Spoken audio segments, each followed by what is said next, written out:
कार्यक्रम में उपस्थित डॉक्टर कर्ण सिंह जी, मुजफ्फर अली जी, मीरा अली जी, अन्य महानुभाव, देवी और सज्जनों, आज जहान खुसरो में आकर मन खुश होना बहुत स्वाभाविक है। हजरत अमीर खुसरो जिस बसंत के दीवाने थे, वो बसंत आज यहाँ दिल्ली में मौसम है ही नहीं, बल्कि जहान खुसरो के इस आबो हवा में भी धुला हुआ है। हजरत खुसरो के शब्दों में कहें तो सकल बन फूल रही बरस सरसों, सकल बन फूल रही सरसों, अम्बवा फूटे टेसू फूटे,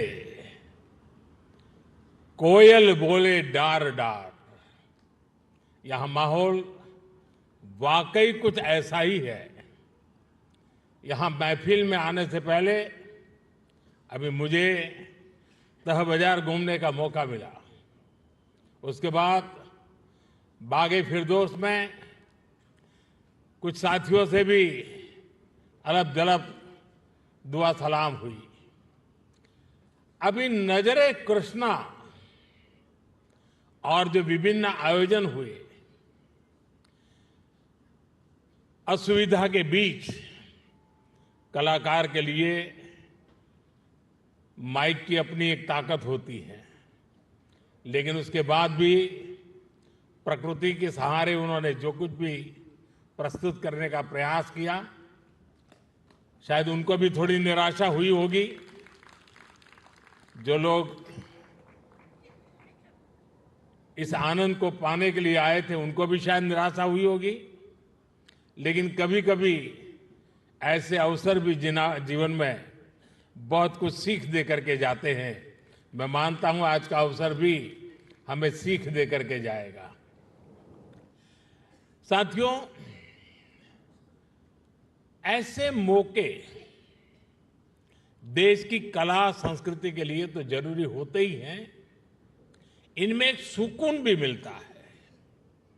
जहान खुसरो का ये सिलसिला अपने 25 साल भी पूरे कर रहा है।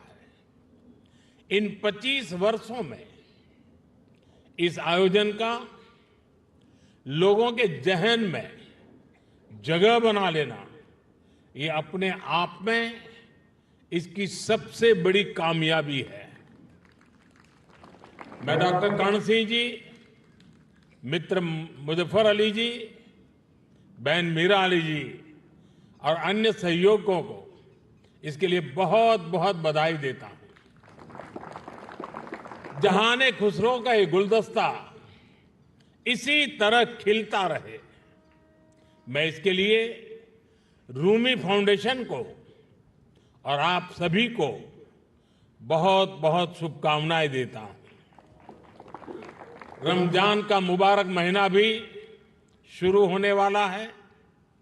मैं आप सभी को और सभी देशवासियों को रमजान की भी मुबारकबाद देता हूं। आज मैं सुंदर नर्सरी आया हूं तो हिज हाइनेस प्रिंस करीम आगा खान को भी याद आना मुझे बहुत स्वाभाविक है। सुंदर नर्सरी को सजाने संवारने में उनका जो योगदान है, वो लाखों कला प्रेमियों के लिए वरदान बन गया है। साथियों, गुजरात में सूफी परंपरा का बड़ा सेंटर सरखेज रोजा रहा है। वक्त के थपेड़ों में एक समय उसकी हालत काफी खराब हो गई थी। जब मैं मुख्यमंत्री था तब उसके रिस्टोरेशन पर काफी काम करवाया गया था। और बहुत कम लोगों को मालूम होगा, एक जमाना था जहां सरखेज रोजा में बड़ी धूमधाम के साथ कृष्णोत्सव मनाया जाता था और बहुत बड़ी मात्रा में मनाया जाता था। और आज भी यहां कृष्ण भक्ति के रंग में हम सब रंग गए थे। मैं सरखेज रोजा में होने वाले सालाना सूफी संगीत कार्यक्रम में शिरकत भी अवसरन किया करता था। सूफी संगीत एक ऐसी साझी विरासत है जिसको हम सब मिलजुल कर जीते आए हैं। हम सब ऐसे ही बड़े हुए हैं। अभी यहां नजरे कृष्णा की जो प्रस्तुति हुई उसमें भी हमारी साझी विरासत की झलक दिखाई देती है। साथियों, जहान खुसरो के इस आयोजन में एक अलग खुशबू है। ये खुशबू हिंदुस्तान की मिट्टी की है। वो हिंदुस्तान जिसकी तुलना हजरत अमीर खुसरो ने जन्नत से की थी। हमारा हिंदुस्तान जन्नत का वो बगीचा है जहां तहजीब का हर रंग फला फूला है। यहां की मिट्टी के मिजाज में ही कुछ खास है। शायद इसलिए जब सूफी परंपरा हिंदुस्तान आई तो उसे भी लगा जैसे वो अपनी ही जमी से जुड़ गई हो। यहां बाबा फरीद की रूहानी बातों ने दिलों को सुकून दिया। हजरत निजामुद्दीन की महफिलों ने मोहब्बत के दिए जलाए। हजरत अमीर खुसरो की बोलियों ने नए मोती पिरोए और जो नतीजा निकला वो हजरत खुसरो के इन मशहूर पंक्तियों में व्यक्त हुआ। बन के पंछी भय बावरे, बन के पंछी भय बावरे, ऐसी बिन बजाई सांवरे, तार तार की तान निराली, जुम रही सब वन की डारी। भारत में सूफी परंपरा ने अपनी एक अलग पहचान बनाई। सूफी संतों ने खुद को महज मस्जिदों या खानकाहों तक सीमित नहीं रखा। उन्होंने पवित्र कुरान के हर्फ पढ़े तो वेदों के स्वर भी सुने। उन्होंने अजान की सदा में भक्ति के गीतों की मिठास को जोड़ी और इसलिए उपनिषद, जिसे संस्कृत में एकम सत विप्राहा बहुधा वदंती कहते थे, हजरत निजामुद्दीन औलिया ने वही बात हर कौम रास्त राहे दिने व किबला गाहे जैसे सूफी गीत गाकर कही। अलग अलग भाषा, शैली और शब्द, लेकिन संदेश वही। मुझे खुशी है कि आज जहान खुसरो उसी परंपरा की एक आधुनिक पहचान बन गया है। साथियों, किसी भी देश की सभ्यता उसकी तहजीब को स्वर उसके गीत संगीत से मिलती है। उसकी अभिव्यक्ति कला से होती है।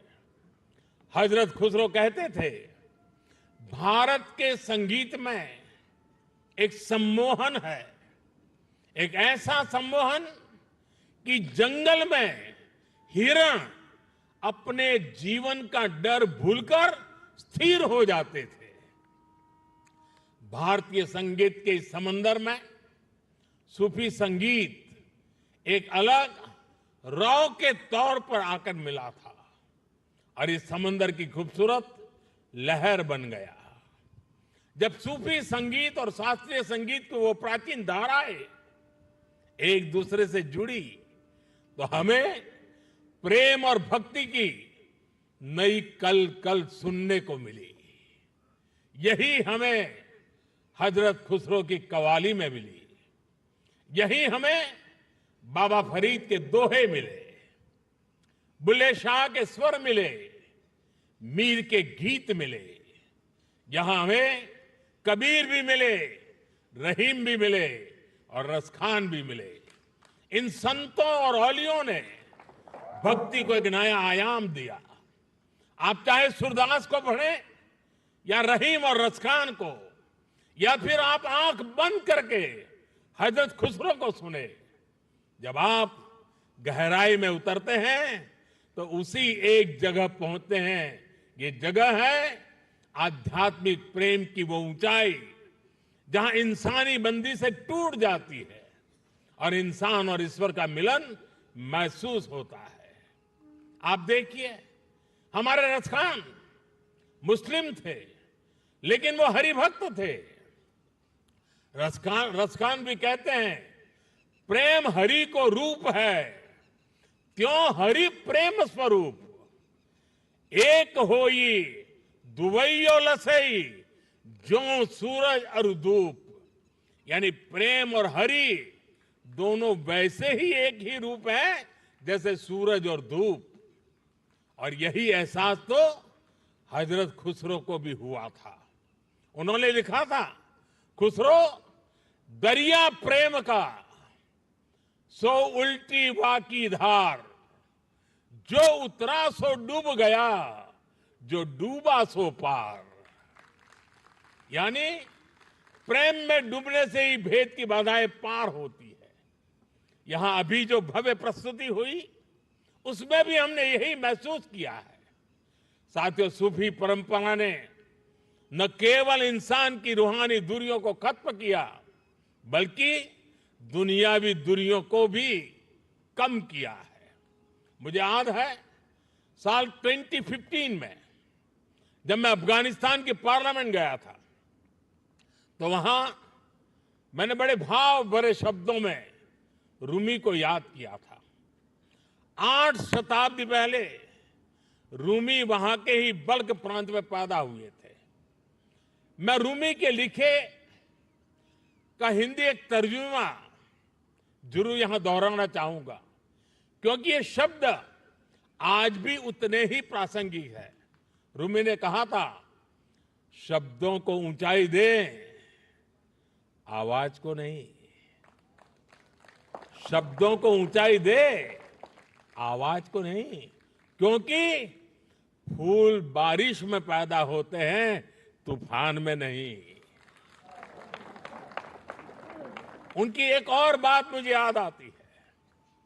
मैं थोड़ा देशज शब्दों में कहूं तो उसका अर्थ है, मैं ना पूरब का हूं ना पश्चिम का, ना मैं समंदर से निकला हूं और ना मैं जमीन से आया हूं। मेरी जगह कोई है ही नहीं।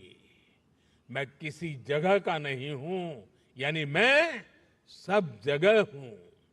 ये विचार, ये दर्शन वसुधैव कुटुंबकम की हमारी भावना से अलग नहीं है।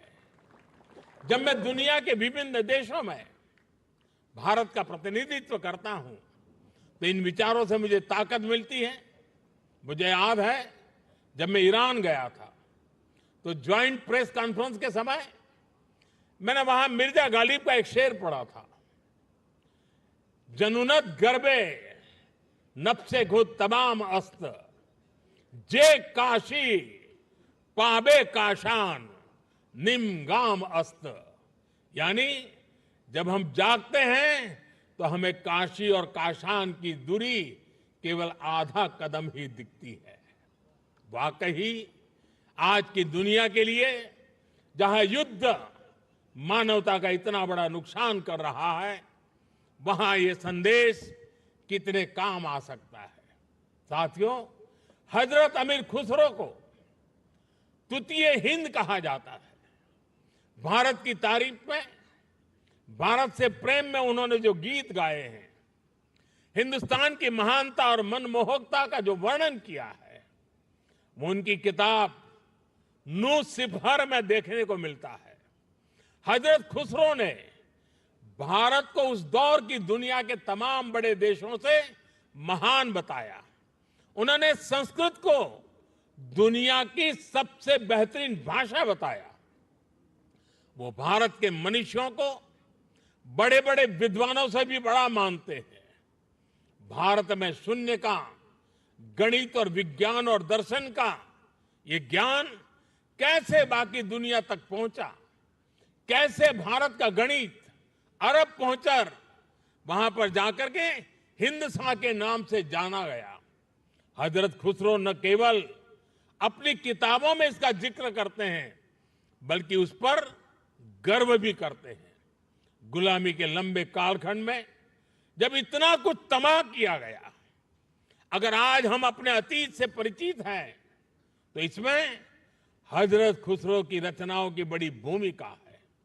साथियों, इस विरासत को हमें निरंतर समृद्ध करते रहना है। मुझे संतोष है जहां खुसरो जैसे प्रयास इस दायित्व को बखूबी निभा रहे हैं और अखंड रूप से 25 साल तक ये काम करना ये छोटी बात नहीं है। मैं मेरे मित्र को बहुत बहुत बधाई देता हूं। मैं एक बार फिर आप सभी को इस आयोजन के लिए बधाई देता हूं। कुछ कठिनाइयों के बीच भी इस समारोह का मजा लेने का कुछ अवसर भी मिल गया। मैं इसके लिए मेरे मित्र का हृदय से आभार व्यक्त करता हूं। बहुत बहुत धन्यवाद, बहुत बहुत शुक्रिया।